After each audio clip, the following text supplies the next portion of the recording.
الصحابة والتابعين وتابع التابعين رضوان الله تعالى عليهم أجمعين. اللهم اغفر للمؤمنين والمؤمنات والمسلمين والمسلمات الأحياء منهم والأموات.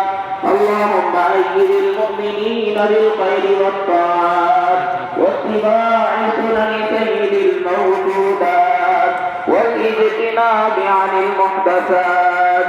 اللهم أعز الإسلام والمسلمين.